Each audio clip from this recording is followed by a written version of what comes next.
Turn up the AC hot takes. You know what it is. It's your boy Fidos Jr. Vargas Dynasty going up. Don't act like you don't know.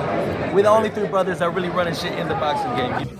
So I'm just trying to, like I said, man, I'm just trying to bring a lot to the sport of boxing. At the end of the day, if they pay me what I want to get paid, I don't mind fighting on the undercard.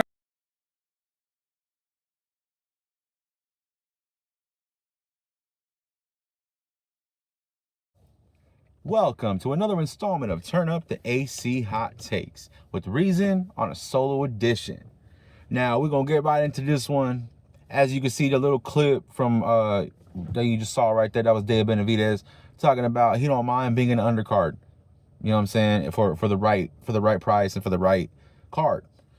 That interview was from Fight Hype, and I'm gonna leave the link in the description to that full interview where he talks about potentially fighting Bivol next. That he has a little bit of negotiations to do. With him being the #1 mandatory.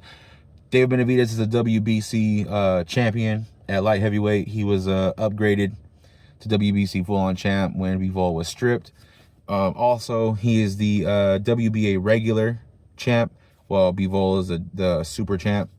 And also, the point of this video is his potential next opponent, Callum Smith, is the IBF interim champ. So those guys potentially could fight each other, hopefully for the #1 mandatory spot to face the winner of Bivol and Beterbiev. So let's talk about it, man. So Benavidez was talking about potentially fighting Bivol. He talked about they had sparring sessions in the past. He sparred Bivol a lot. He had some good work with him. So like he feels the experience he got sparring with Bivol that's gonna help him the day he does, line up from the other side of the ring from Bivol. So shout out to David Benavidez. He continues to want to seek the best fights out there. He's coming off a victory over a young and hungry David Morrell. That was a hell of a fight. Shout out to David Benavidez. He did his thing. He won that fight by a pretty wide margin. I think I gave him like nine rounds to 3, I believe it was. I haven't watched the fight since it happened, but it was a great fight. David Benavidez did his thing. He showed a lot in that fight. To me, he showed a lot. I think him and Bivol, or him and Beterbiev, the winner of that fight, whoever comes out of it, potentially could be a fight of the year candidate next year in 2026. So to get there, we got to get through this, little mess right now. And there's a mess between two particular fighters at 168, David Benavidez and Callum Smith. Callum Smith, like I said, he's the IBF interim champ. And, he's putting himself in line for a shot at the winner of Bivol and Beterbiev as well. What I hope happens is end of the year, we get main event Bivol versus Beterbiev, and the co-main event Benavidez versus Callum Smith, and then the winners ultimately fight each other. In next year, first quarter next year. I think that would be awesome. I think that's the route that they should try to go. I'm hoping and praying that that's the route they try to go, because I want to see Benavidez against one of the top elite fighters in the world. Benavidez versus Beterbiev or Bivol. I would love to see him fight either of them. I think he has a great shot at beating both guys, not just, Beterbiev or not just Bivol. I think he has a great shot at beating both of them.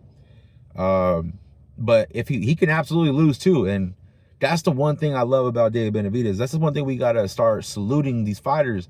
I say this often, but it's something we got to salute these fighters. We got to salute them for taking the fights, taking the risk, putting their all on the line. And David Benavidez seems to continue to want to put his all on the line. So I just wanted to drop a few thoughts about, Benavidez and who potentially he could fight next. And really, there isn't much I want to see for him next other than probably Callum Smith.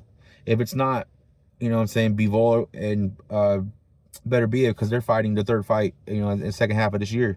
So hopefully we get Benavidez versus Callum Smith, and the winner of that can face the winner of Bivol versus Beterbiev in the first quarter or first half of next year.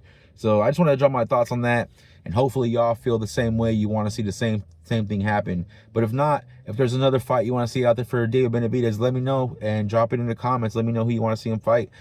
Do you think he beats Callum Smith?